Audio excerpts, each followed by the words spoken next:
ভারতে গজল তো অনেক দিন ধরেই রয়েছে, দ্বাদশ শতাব্দীতে এসে গিয়েছে সুলতানি আমলে পারস্য থেকে। তারপরে আমির খুসরু গজলকে মডিফাই করেন।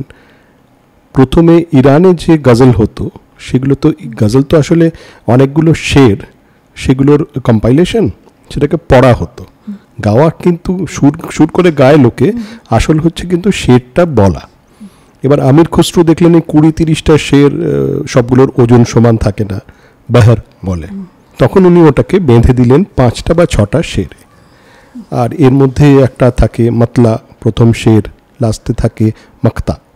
সেখানে আমাদের পদাবলী বা আমাদের যে কীর্তন আছে বা ভজন, তার সঙ্গে কিন্তু একটা মিল আছে।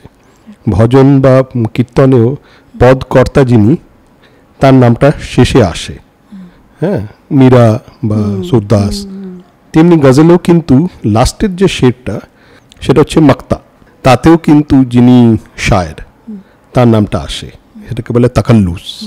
তো যাই হোক, তো ওই আমির খুসরুর সময় ওটা একটা স্ট্রাকচার্ড হলো গজল। তারপরে আমাদের হিন্দি ছায়াছবি তো আমাদের দেশে লঘু সঙ্গীতকে, গজল এমনি লঘু সঙ্গীত, অনেকে অনেক তানকারী অনেক কিছু করে কালওয়াতি করেন বটে, সেটা গুলাম আলীর সময় একটু বেশি হয়েছিল।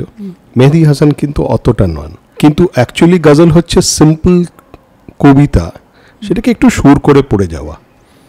তো যাই হোক, তো সেটা হিন্দি ছায়াছবি এই লঘু সঙ্গীতকে নানাভাবে জনপ্রিয় করেছে।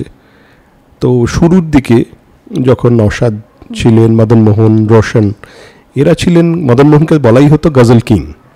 তো তখন হিন্দি ছায়াছবিতে প্রচুর ভালো ভালো গজল তৈরি হয়েছে, কিন্তু সাধারণের মধ্যে সেই ক্রেজটা কিন্তু অতটা ছিল না। তারপরে অবশ্য গজলকে বুস্ট করে ওই হিন্দি ছায়াছবি নিকা, যেখানে চুপকে চুপকে রাত দিন এলো গুলাম আলীর, তখন একটা গজলের সাংঘাতিক ক্রেজ শুরু হলো।